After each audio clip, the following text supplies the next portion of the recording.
आज हम बात करेंगे गौतम बुद्ध के बारे में और उनकी जिंदगी के उस चैप्टर के बारे में जिसने सिद्धार्थ को बुद्ध बना दिया। नमस्कार, मैं हूं आपके साथ रीटा और आप देख रहे हैं भीमसेना। बुद्ध के बहुत सारे अनुयायी हैं और बौद्ध धर्म को फॉलो करने वाले भी बहुत सारे लोग हैं जो बौद्ध धर्म को फॉलो करते हैं, बौद्ध विचारधारा को फॉलो करते हैं। उनमें से एक हमारे बाबा साहेब भीमराव अंबेडकर भी थे। आज की कहानी बौद्ध को समर्पित यानी कि बुद्ध को समर्पित। आखिर बुद्ध कैसे बुद्ध बन गए, यानी कि कैसे सिद्धार्थ बुद्ध बन गए।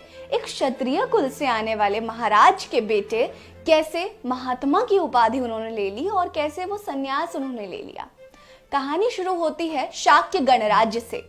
शाक्य गणराज्य के राजा सुद्धोधन को एक पुत्र की प्राप्ति होती है। पूरा महल खुशियों से झूम उठता है। उन्होंने अपने पुत्र का नाम गौतम सिद्धार्थ रखा था।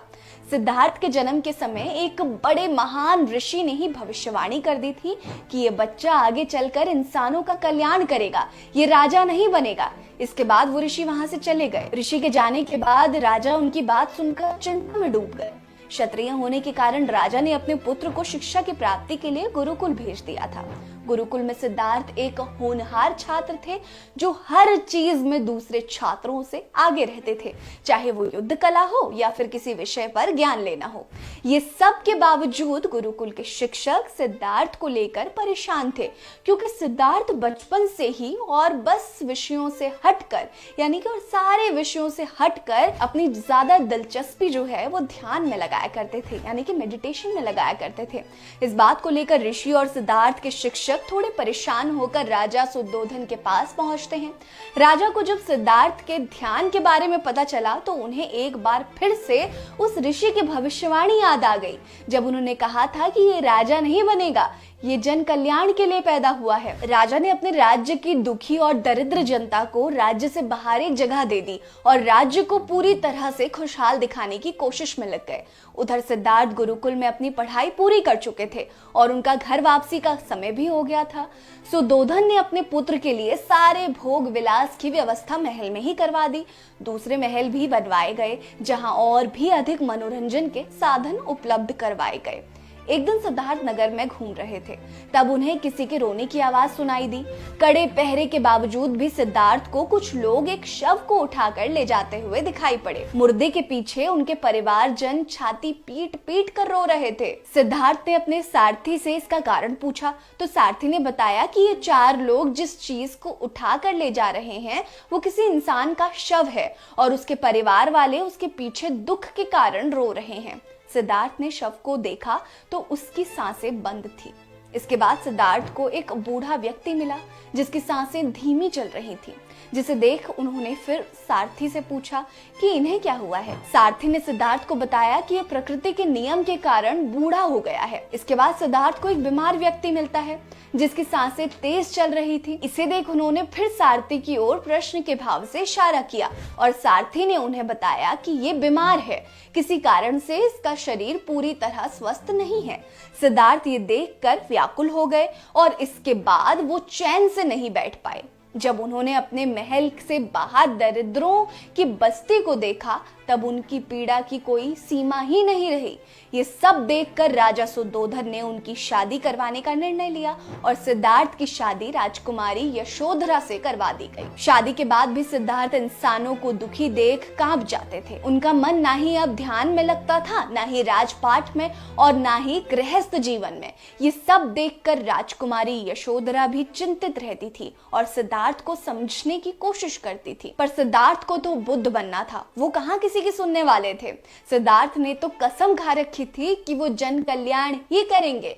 अब बात करते हैं उस रात के बारे में जब राजा सिद्धार्थ बुद्ध बनने की राह पर निकल पड़े थे। आपने बहुत लोगों से सुना होगा कि सिद्धार्थ ने अपनी पत्नी और पुत्र राहुल को बिना बताए घर छोड़ दिया था, पर सच्चाई इससे कोसों दूर है। सिद्धार्थ की पत्नी यशोधरा ने ही उन्हें कहा था कि दिन के उजाले में परिवार आपको जाते हुए नहीं देख पाएगा, इसलिए आप रात के अंधेरे में जाएं। बुद्ध ने यशोधरा के मत को माना और रात को अंधेरे में जब सब लोग सो रहे थे तब सिद्धार्थ इंसान के दुखों को कारण ढूंढने के लिए निकल पड़े थे।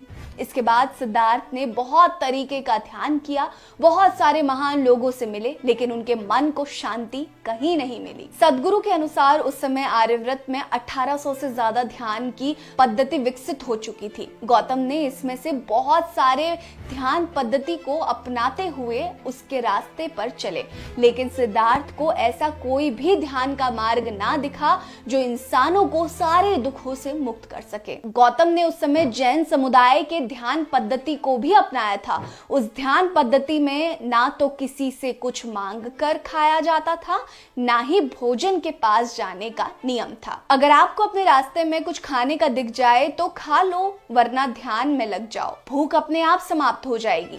गौतम तो उस समय इंसानों के दुख से व्याकुल थे, इस कारण व्याकुलता से उन्हें जैन पद्धति के ध्यान को करना शुरू कर दिया। सिद्धार्थ तो इसके बाद खाने के पास भी नहीं जाते थे और ना ही किसी गांव के पास में गुजरते थे ताकि उनका ध्यान भंग ना हो। ऐसे ही अनेकों ध्यान पद्धति का अनुभव करते करते 6-7 साल गुजरते गए। गौतम का शरीर एकदम कमजोर हो गया था और एक दिन सिद्धार्थ चलते चलते एक नदी के किनारे पहुंचे। उनका शरीर कमजोर था और उनको नदी पार करनी थी। आधी नदी को पार करने के बाद उनका शरीर जवाब देने लगा। नदी का बहाव तेज था, इस कारण वो अब आधी नदी को पार करने में भी असमर्थ थे। नदी में पड़ी एक लकड़ी को पकड़ सिद्धार्थ वहीं बैठ गए। गौतम को लगा कि अब वो नहीं बच पाएंगे। उसी समय उनके मन में आया कि जब शरीर ही नहीं रहेगा तो ये मुक्ति और ज्ञान भी किस काम का बचेगा, ये भी नहीं रहेगा। इसी बीच उनके अंदर जीवित रहने की एक अलग ही उत्सुकता आई और वो नदी पार कर गए। नदी पार करते ही उन्हें एक पीपल का पेड़ दिखा और वो वहां बैठ गए। ये वृक्ष बाद में बोधि वृक्ष के नाम से जाना गया और जिस जगह पर वो पेड़ था उस जगह को वर्तमान में बौद्ध गया के नाम से जाना जाता है। सिद्धार्थ ने उस पेड़ के नीचे एक संकल्प लिया, जब तक मैं ध्यान के उस पद्धति को ना ढूंढ लूं जिस मार्ग पर चलने से इंसानों के अंदर के दुख और कष्ट कम या फिर दूर किए जा सके, तब तक मैं यहाँ से नहीं उठूंगा और ना ही आंखें खोलूंगा। एक लंबे ध्यान और दृढ़ संकल्प के बाद आखिरकार गौतम को बौद्धत्व प्राप्त हो गया। इसके बाद गौतम के अनुयायी उनके पास पहुंचे कि बुद्ध हमें भी वो मार्ग बताएंगे जिससे हमें भी सारे दुखों से मुक्ति मिलेगी और ज्ञान एवं मोक्ष की प्राप्ति होगी। बुद्ध के चेहरे का तेज देखकर सभी को यह अनुभव हो गया था कि ये अब वो सिद्धार्थ नहीं रहे। अनुयायियों के सवाल के जवाब में बुद्ध ने सचेत होकर जीवन जीने के लिए कहा। उनके अनुयायी को थोड़ा गड़बड़ लगा कि भाई ये इंसान तो कुछ समय पहले तक दुखों का कारण ढूंढ रहा था और आज ये बोलता है कि सचेत होकर जीवन जियो। अनुयायियों को लगा कि गौतम बुद्ध भटक गए हैं और ये सोचकर वो वहां से चले गए। इसके बाद बहुत सारे ज्ञानी बुद्ध से मिले और बुद्ध के ज्ञान और तर्क को देखकर सभी उनके कायल होने लगे। इसके बाद बहुत सारे लोगों को बुद्ध ने कल्याण और मुक्ति का मार्ग बताया। ये भी गौतम सिद्धार्थ की बुद्ध बनने की कथा। ये एक बहुत लंबी कहानी थी और बहुत लंबा एक प्रोसेस चला। 7-8 साल पहले उन्होंने दुखों का निवारण यानी कि दुखों की वजह ढूंढने में लगाई। उसके बाद उन्हें पता चला कि अगर जीवन ही नहीं रहेगा यानी कि हमारे अंदर शक्ति ही नहीं बचेगी तो ये ज्ञान मोक्ष प्राप्ति ये सब किस बात का। इसीलिए उन्होंने बौद्ध की प्राप्ति की। बुद्ध की ये कहानी बहुत ही अपरंपार है और हमेशा से ही बुद्ध की कहानी प्रसिद्ध रही है। इनके विचार, इनके तर्कित विचार हमेशा से ऊपर उठते गए हैं और जो भी इनकी बातों को इनके अनुयायी हैं उनको हमेशा से ही आगे बढ़ने की जीत मिली है। बुद्ध ने इसके बाद इस ध्यान पद्धति के मार्ग को जिसका नाम पड़ा आनापानसति, इसमें मनुष्य को अपने ध्यान और जागरूकता अपनी सांस की प्रक्रिया पर रखने की आवश्यकता होती है। इस ध्यान में ये जरूरी है कि हम अपनी सांस पर सजगता पूर्वक अपनी निगाहें टिका कर रखें। बुद्ध की कहानी बहुत लोगों को इंस्पायर करती है, बहुत लोगों को प्रेरणा देती है जिंदगी को जीने की। हमेशा से बौद्ध ने एक अलग विचारधारा को बनाया, एक अलग जीवन जीने का सलीका सिखाया।